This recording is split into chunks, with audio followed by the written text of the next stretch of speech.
Drink told me the plan and I say I'm with it. We jumped in the car and went straight to the riches.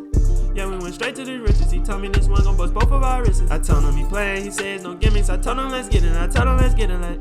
Okay, you give life a new meaning when you dreaming. It's your boy Dream. Feel me? We is back with Murder in the Six, Toronto's deadliest gang war. We about to finish this, but I was late yesterday, right? My fault, gang. Like the video was loading, I dozed off for a second. Feel me? My fault, gang. Y'all know how that go. But since I fucked up, I got y'all with this one, right? Then right after this one, right? So this one gonna drop at 7, right? But right after 7, come right back, feel me? We gonna knock out the tails, feel me? We gonna knock out the tails. And then we back on the vibes, feel me? We back on the vibes. Keep dropping the songs, feel me? I still need 2 songs. I'm gonna do them on the Dream React page. I promise y'all I'm gonna get to them. What else, gang? Follow me on the gram, hit that like button, hit that subscribe button. Let's get this account to 25K. Feel me? Let's try before the end of the year. Feel me? Let's get it, gang. Let's finish this. In July 2017, when he was caught with a 9mm pistol, an extended clip, and drugs. Toronto police have arrested the second suspect in connection with a North York shooting. The shooting happened in the parking lot of the Cameo Lounge near Steeles and Weston on April 3rd. The duo responsible for paralyzing Robin Banks were eventually held to account for their crimes a whopping 3 years later. And in August 2020, Nicholas Roden was given a life sentence, with his younger accomplice, Rashawn Anderson, being given 16 years.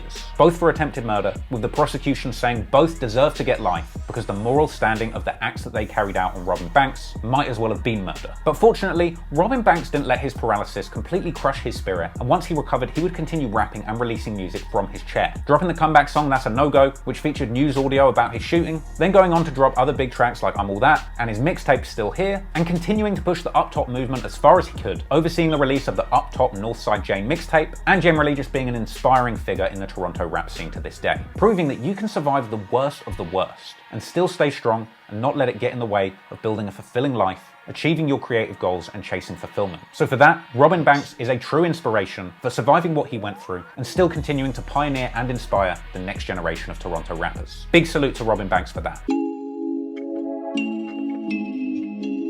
After the paralysis of Robin Banks, in 2017, there was no shortage of tragedies on the streets of Toronto. Another up-and-coming artist from Rexdale named Young Dubz was also picking up steam in the rap game. He got started early, dropping his first track, The Real, all the way back in 2012, slowly working his way up the Toronto rap scene, even eventually finding his way into the OVO circle, working with Drake's legendary producer 40, and recording a track called Gang at his studio. However, Dubz would never get to see that song be released, because before it came out on the 12th of May 2017, he would tragically lose his life after being shot in the head at a Brampton house. Our residents heard several gunshots around 10:30 last night. Police rushed here. They found a 28-year-old man with no vital signs. I'm told he was shot in the head and actually died slumped up against the doorway of one of the units. Another male with gunshot wounds showed up at a local hospital a few minutes later, and he's been transported to a trauma center in Toronto. Fans on the internet mourned the lost potential of Young Dubz after his killing, but of course the ops were less kind. YG and Houdini would diss him on their song Auntie, saying they put Dubz in their backy or tobacco, so saying they smoked it. But as the two opposing sides of Toronto's war would send shots at each other, their most feared op would prepare to strike. And I'm not talking about the gangs, I'm talking about the cops. Because in June 2017, Toronto cops hammered the Driftwood Crip gangs in response to all of the activity in the streets, launching Project Chrome, an enormous operation that apparently involved 800 officers from 2 police forces across Ontario. We allege that the Driftwood Crips are a criminal organization comprised of a number of different cells operating throughout Ontario and Western Canada.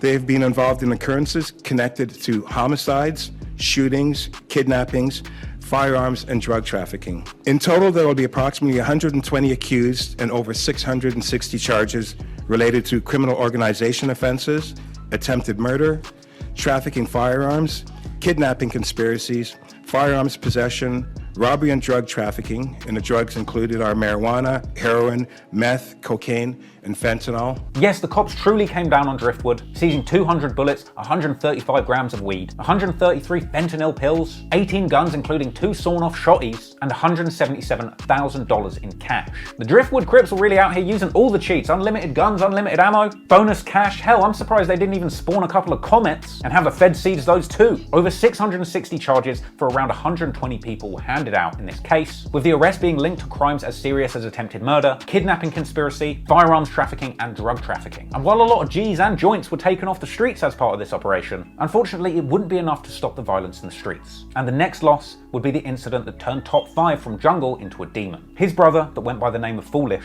real name Saeed Ali, would be shot in the parking lot of a drugstore on July the 31st, 2017, only a few minutes away from him and Top 5's hood of Lawrence Heights. This whole area littered with shell casings, including this blue car right across the street here. So there may have been a chase, there may have been some kind of altercation between the victim and his attacker or attackers. Police cannot confirm yet. They do say, though, they believe that Mr. Ali and his attacker or attackers exchanged some words. Foolish would later succumb to his gunshot wound and passed away. Foolish seemed like a real happy-go-lucky guy on social media, and it's unclear whether or not he was really in the streets like that, or whether that bullet was meant for Top 5 himself. But regardless of why it happened, the loss of Foolish affected Top 5 massively. He would go forward from this incident with a chip on his shoulder and a score to settle, eventually becoming what he would describe as the biggest demon in the city. But before we get to that, let's turn the page to 2018. Another tragic year for Toronto drill, as one of the biggest and most promising names in the scene would lose their life.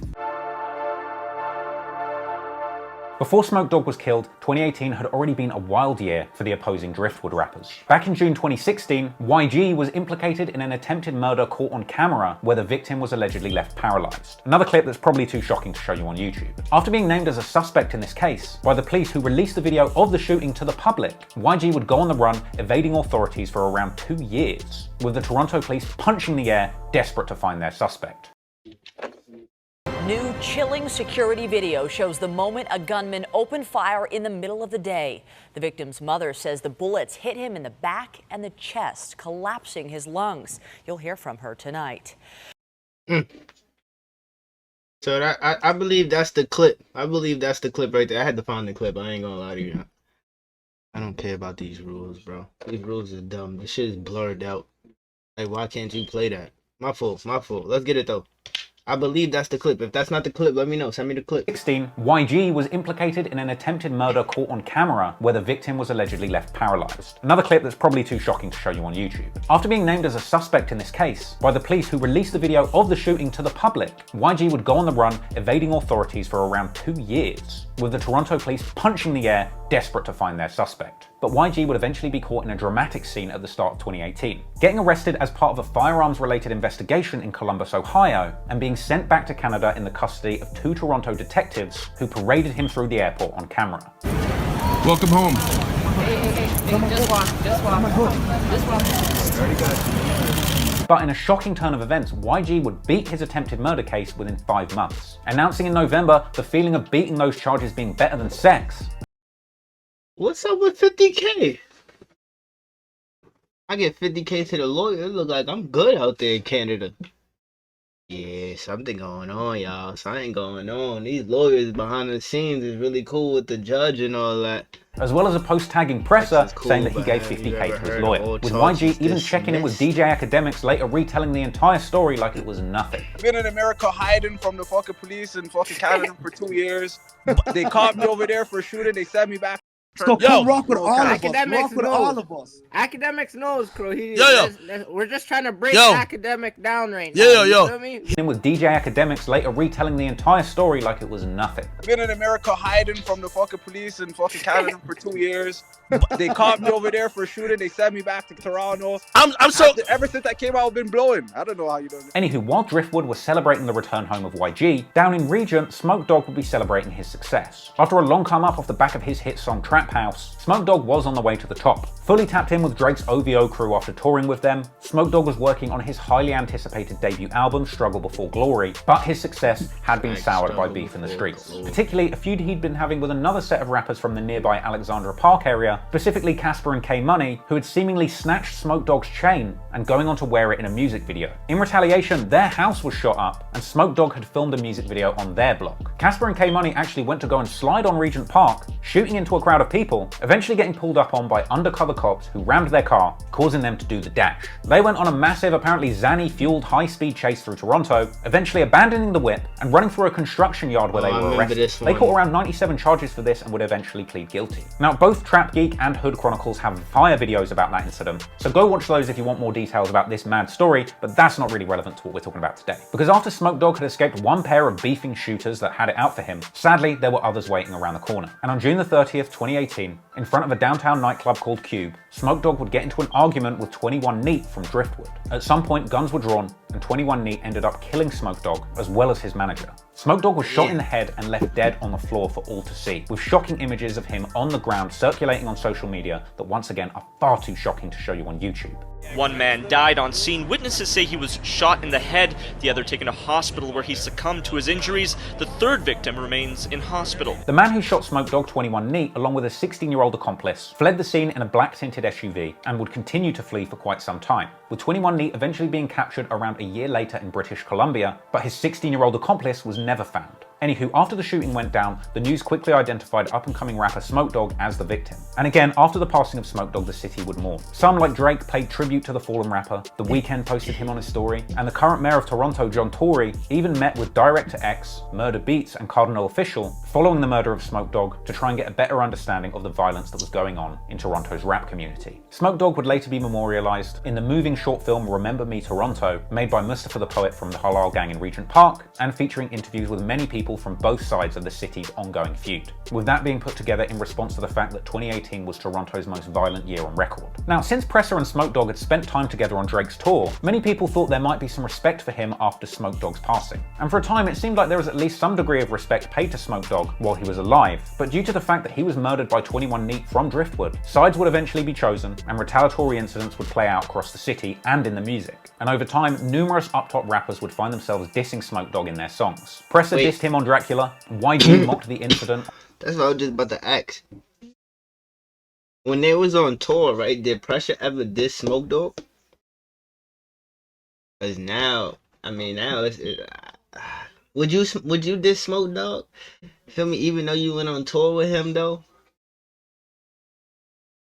Cause remember they wasn't cool. They feel me? They was ops.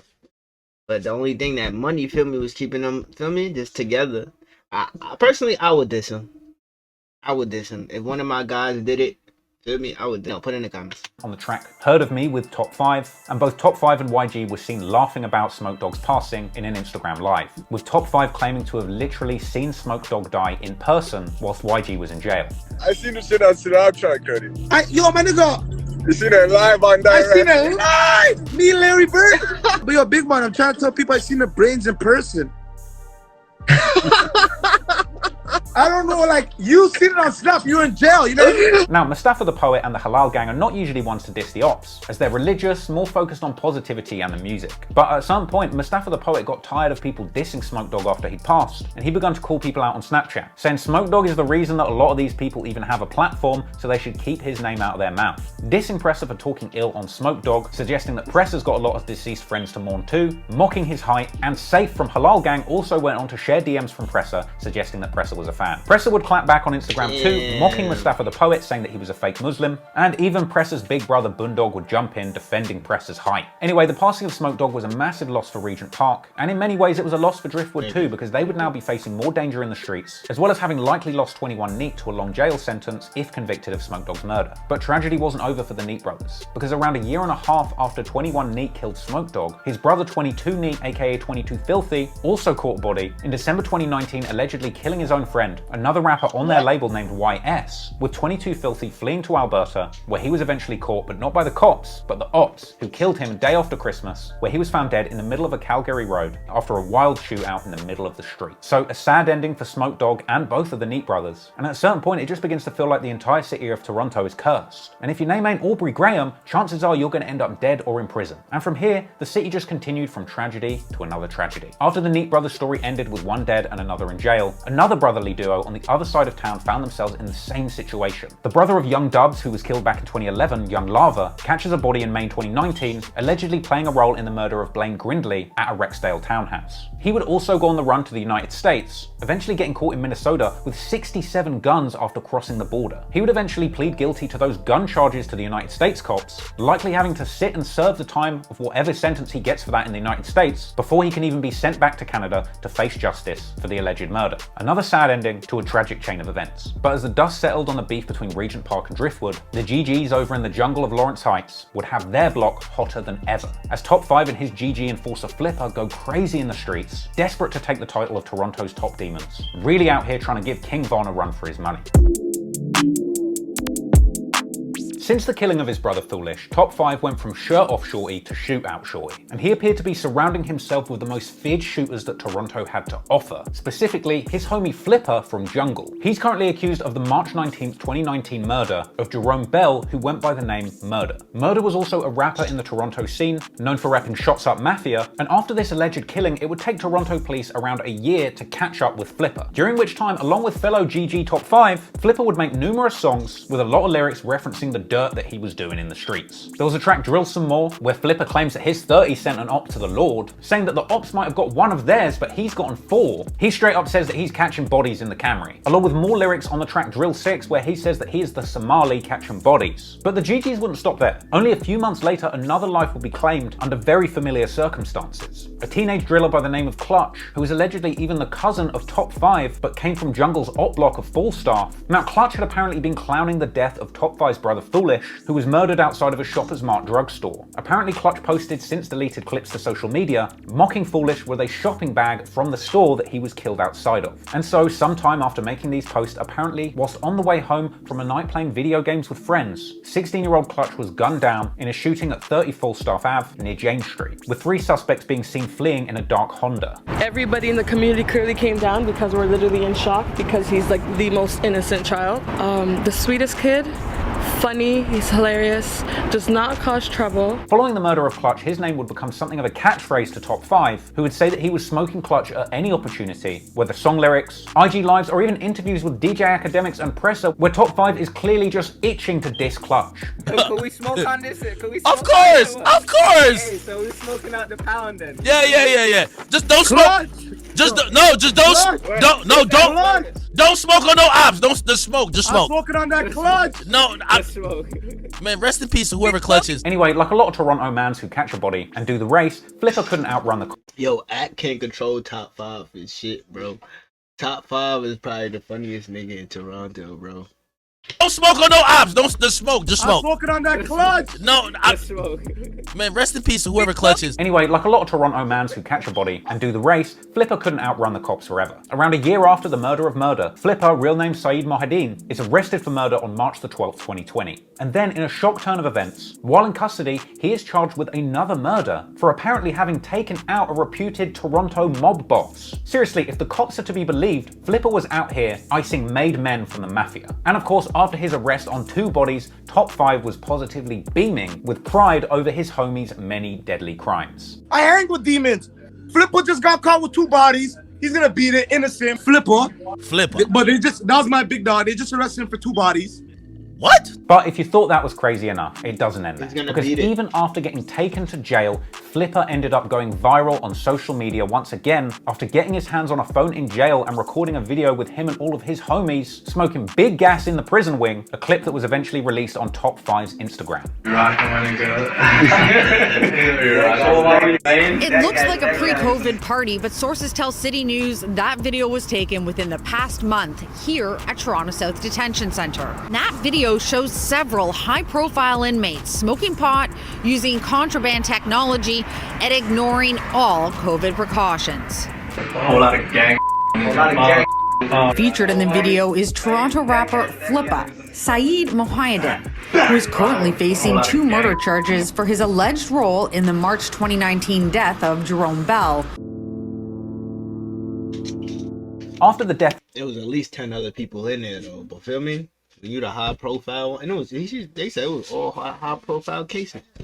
I guess he was the littest one. Feel me? That's tough. Of Smoke Dawg at the hands of 21 Neat, along with the murder of his brother 22 Neat, both sides were mourning a great deal of loss. And sadly, the grief was far from over for the Up Top movement, who would go on to lose yet another brotherly rap duo in very similar circumstances. The Tall Up twins, who had built a decent reputation in Toronto's rap scene by this point, having dropped their biggest song 456 with Burner Bands and Houdini, would soon find themselves in trouble. In October 2018, Tyreek Noseworthy, aka Double Trouble 4400 of the Tall Up twins, along with Burner Bands and FB from the Up Top movement, were spotted late in the evening of the 25th, gathering a large number of plants at a marijuana grow facility. Only problem was, that's not their grow facility. They ended up getting confronted by 3 men who owned and operated the licensed grow, with one of those guys getting pistol whipped and eventually all of them being tied up. Now, unfortunately for the robbers, a female associate of the owners hid in a car outside and called the police. When the cops arrived, the thieves did the dash, with one making off in a car and the others running into a nearby cornfield. Thing is, those guys running were absolutely no match for the police's search team,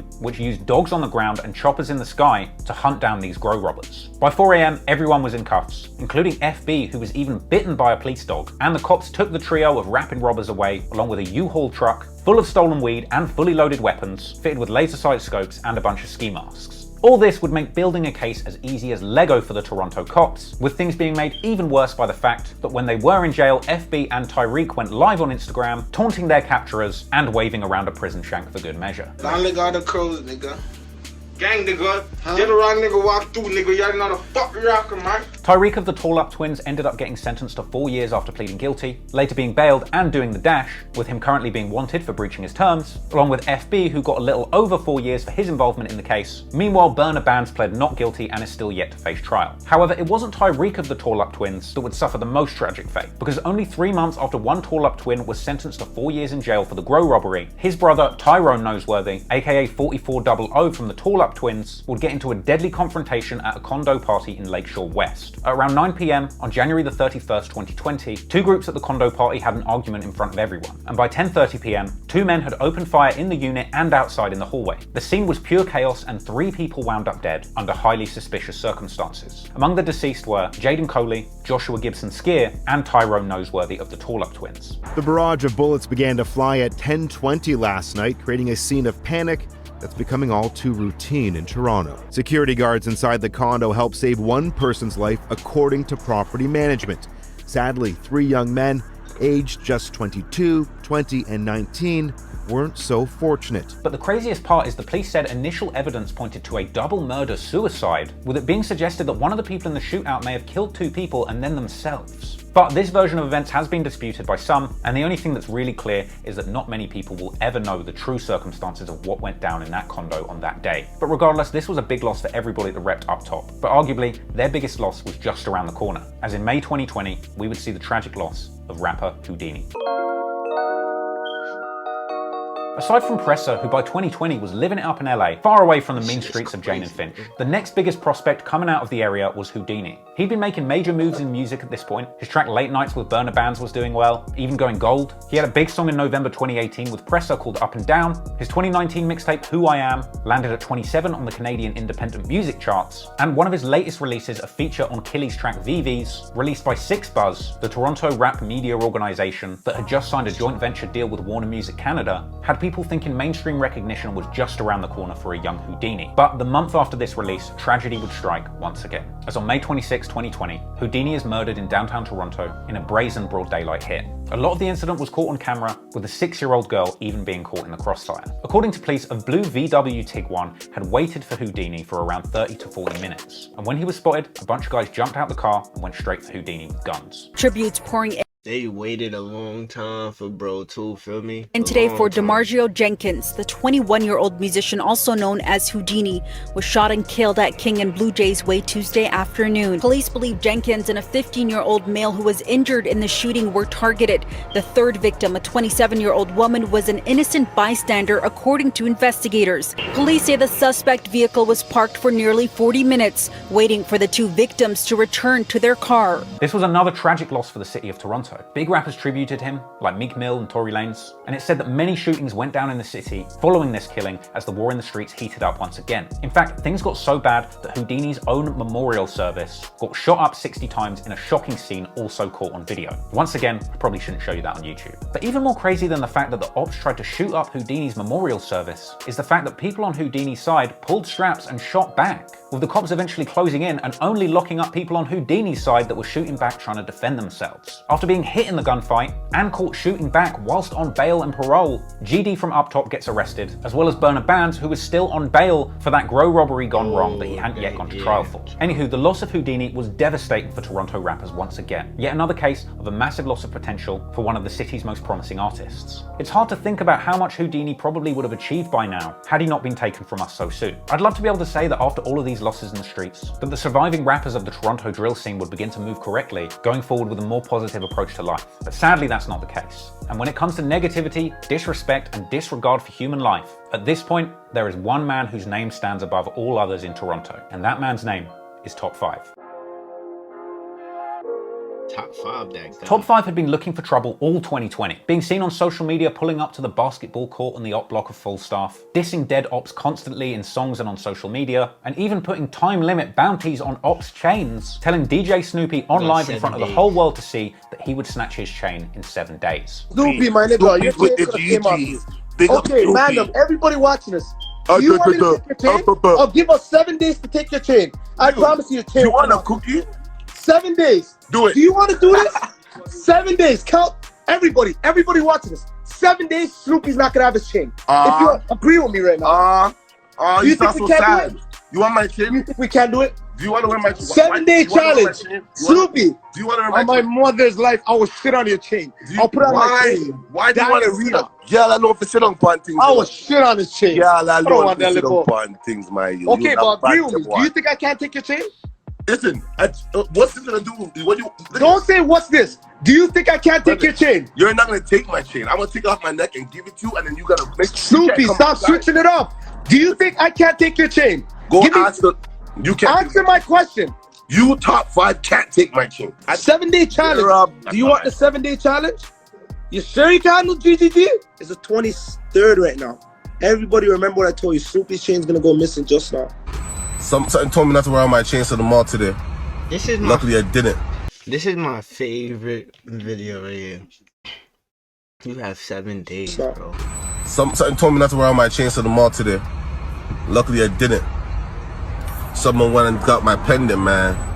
They got my brother's pendant. Yes, Top 5 really did take that chain, as well as Snoopy's Gucci hat, which he tossed onto the highway. That's the kind of timing Top 5 was on. All the while, shootings are going on in the streets, including one where 27 shots were fired, hitting 2 people. Toronto police say nearly 30 shell casings were found at the scene when they arrived. 2 men were located with gunshot wounds, one in critical condition and the other with leg injuries. Now, this incident was apparently the shooting of fellow promising Toronto rapper Doovie. He's well known for dissing Houdini in songs, with this shooting coming strangely the same day that he released his banger of a song, Nightmares. Doovie fortunately survived this incident. However, sadly, around a month later, NHS JJ would be murdered. Both Doovie and JJ were from Southside Jane and had been going back and forth with rappers from North Jane and Jungle for quite some time. And following these tragic shootings, Top 5 would gloat even bringing up these incidents on a live stream with DJ Academics, saying some wild shit. JJ just got packed. They said, ask Top 5 if Doovie the hottest in the city. Who's Doovie? He just got shot like last month. That's what I was gonna ask. Yo, Top 5. You don't have to answer it, but the thing that happened with Doovie, was it you, yes or no? No, stop!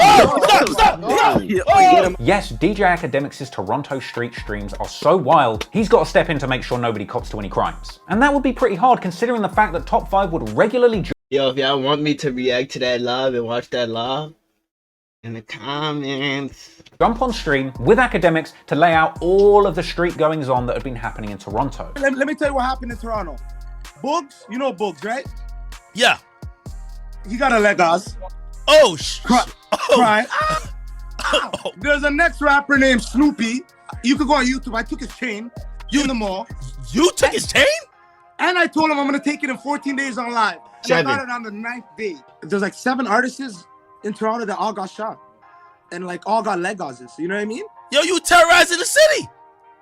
I'm a fucking demon. Academics even went as far as to get Top 5 and Doovie on the same stream, and the resulting argument between these two dissing each other's dead homies was chilling. You're a snitch, kid. You got a Legos, fam. You're a snitch. Your bro died off of a Legos. What the fuck? JJ just got packed. Doovie, you're a snitch. JJ!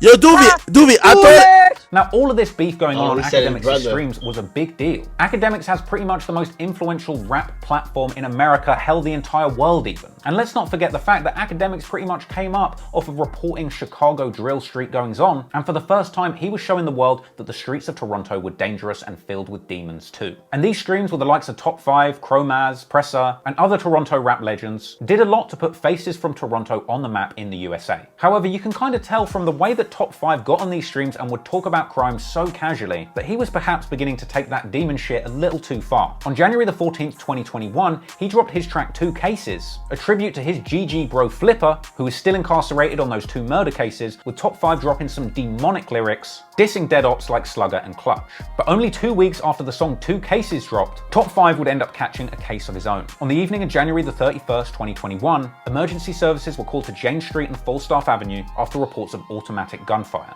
And when cops arrived, they found a man inside of a vehicle suffering gunshot wounds, who was subsequently pronounced dead at the scene.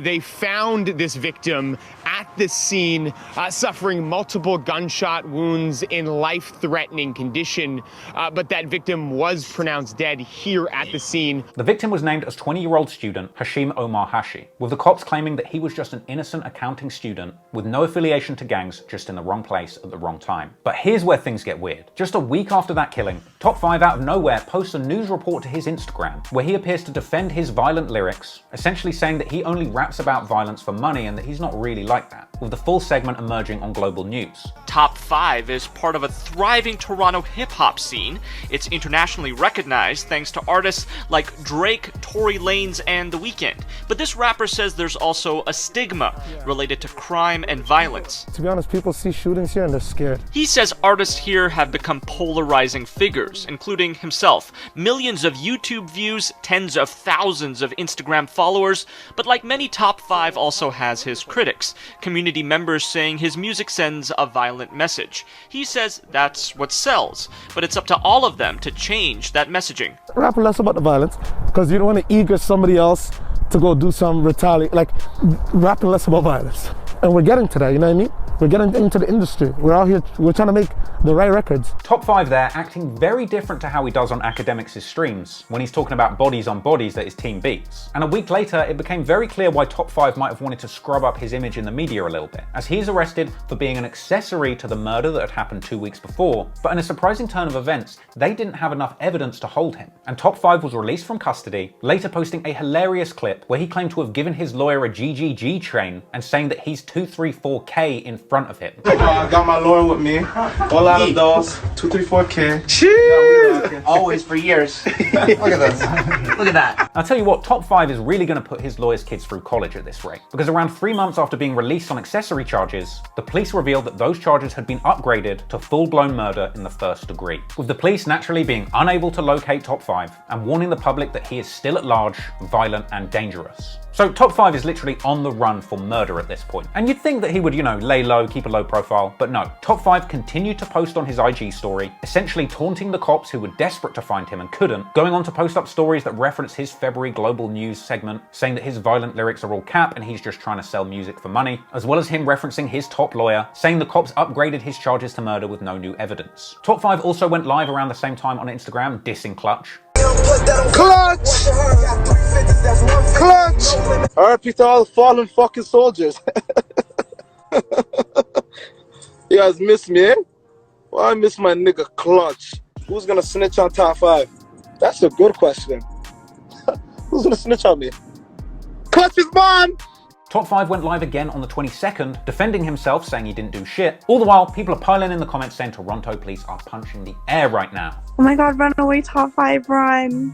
Run, baby, run. Run. They can't catch you. Like, I ain't do shit.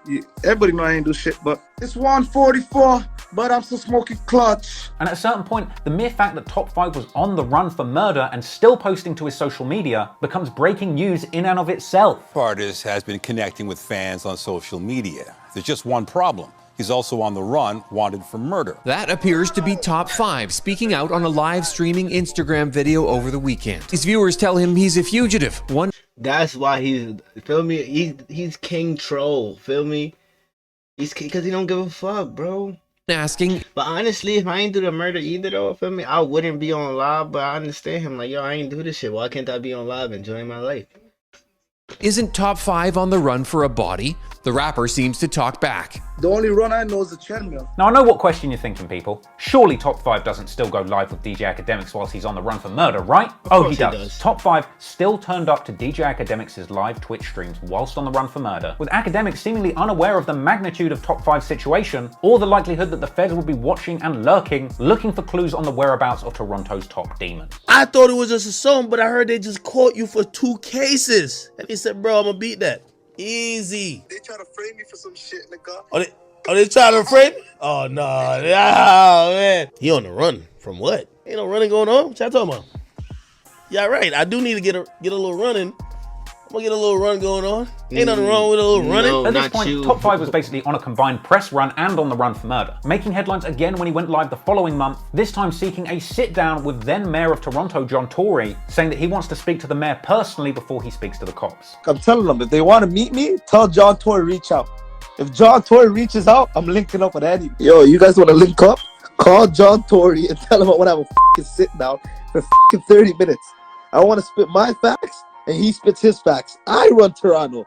You fucking goof. In response to Top 5's offer of a sit-down, Toronto Mayor John Tory released a simple statement saying, "I know the devastation and trauma that murders in our city have caused families and neighborhoods, and it's very troubling to know that somebody charged with murder has so far not made himself available to the authorities." But Top 5 didn't let what the mayor had to say or that body hanging over his head stop him from pushing his career forward either, and in August 2021, he would go live once again at a recording studio to assure fans that he's still got time to work on that album whilst he's on the run for a murder. Okay, we're at 1,000 already. Yo, listen, I want this to make the news tomorrow. Fucking. You guys want to know where I am? All you blogs, look. Look, Toronto's fucking mine. I'm in the studio working on this fucking album. I caught that nigga slipping, shot him in the back. And when I'm in the staff, I'm off that clutch pack. And when I'm in the E, I'm off that sluggy. Fuck sluggy. Fuck clutch. Nothing to snitch about. And I'll never ever be a snitch. I'm not part of no crimes. Nothing. I'm not with the shits. Everything you guys see is cap. The only thing real is Clutch dead. And of course, Top 5 goes on to taunt his... See, that's why nobody believes you, because you always talk about Clutch at the end. Just leave Clutch out of it. Everything sounds good. And then you say Clutch is like, nah. Newest top op once again, Mayor John Tory. Fucking... Hey, where the fuck's John Tory? And I still want to have my fucking dinner with you, little... Like, the fuck, you thinking me I'm a joke? Toronto's fucking mine. Hennessy. John Tory better stop playing before Top 5 give John Tory 7 days. Tory, Henny and pussy when you're around me. Naturally, all of this brazen behaviour and mayor calling out had Top 5 quite literally going top 5 on Toronto's most wanted list. But it would turn out that Top 5 wasn't just going on the run and going live all of these times just for a laugh. Oh no, all of this sus activity on the internet was actually genuinely part of his promotional plan to push a new song that he released whilst on the run for murder, Movie, featuring YG and Pressa's older brother Dawg, who did 10 years for that YBK conspiracy charge at the start of this story, getting out at the end of 2020, flying straight out to Dubai for a celebratory vacation, and beginning to drop songs under the name Dawg, with tracks like Brick for the Low and True Story both going very hard. But it was Dawg's appearance on Movie with YG and Top 5 that caught the attention of the drill community once again. On the track, Dawg says that he's smoking Sizzlack, as well as saying they're gonna murk Doovie and send him to JJ. And of course, Top 5 was all over the song, saying that he smokes Clutch and Slugger. And ladies and gentlemen, I know that you're waiting for the part of the story where I say that Top 5 was captured in a daring dawn raid of some little Toronto suburb that you've never heard of, but that's not the case. This is where the story ends, and Top 5 is still on the run for murder right now. And he's still going live with DJ Academics, talking crud on the ops, and pretending he's not out here, literally on the run for murder. Are you wanted by anybody or you're good? You straight or you good? I'm straight. You are straight. And of course, everyone's still in the comments saying the feds are watching. Well, clearly, they're not watching hard enough. He was just like my favorite Toronto rapper, literally of anyone. He was my favorite. And I just think he was 21 years old. Like, there's no way this should have happened. Julian was found by 51 division officers lying on the ground, clinging to life in a large pool of blood in the parking lot of the Shell gas station located at Parliament Street and Richmond Street. Police found the body of 29-year-old Sion Carrington last Wednesday. He died later in hospital. City News has confirmed the victim to be Sion Carrington. This one, right? If I remember right, he just got out of jail on a bond, right? Or something like that, and then passed away. This one was crazy too. They only gave like a little minute of this one though. They didn't really tell too much about him. Here in this exclusive video from City News in June 2015. Tributes pouring in today for DeMargio Jenkins, the 21-year-old musician also known as Houdini, was shot and killed at King and Blue Jays Way Tuesday afternoon. Look, I've said it before and I'll say it again. There really isn't anything cool or glamorous about the gang lifestyle. You might enjoy the songs, the style, the culture, and the lingo that comes out of the roughest, meanest streets in each country around the world. But the reality of life in gangs is nothing but death, pain, loss, injury, and missed opportunities. It hurts to imagine how different things could have been had each side of this feud not lost so many people with so much potential. Smoke Dawg could have been one of the biggest and greatest rappers to ever come out of his city. Houdini's potential was enormous. You could tell from the talent in the songs that he had released that he was clearly going to go far. But when you're tangled in the streets that deep, no amount of talent or toughness will save you. The smartest thing you can do is get as far away as possible from the area that causes you the most danger. Chief Keef had to escape Chicago to stay alive, and it looks like Presser has gone on to do the very same thing, moving to LA to chase his dream in music, and frankly at this point he is just simply lucky to still be alive after all of the crazy shit that he has been through and around in his life. Over the course of this story I came across a great clip on Reddit's Torontology where Mustafa the Poet summed up the scene well. It doesn't matter what anybody says, none of these niggas are taking W's. It's funny because a lot of these pieces want to be like, who took the bigger W? No one took a W, bro. Everyone took an L. Everyone has, and it's true, it's sad, but yo, everyone has dead niggas, bro. Everyone has in jail.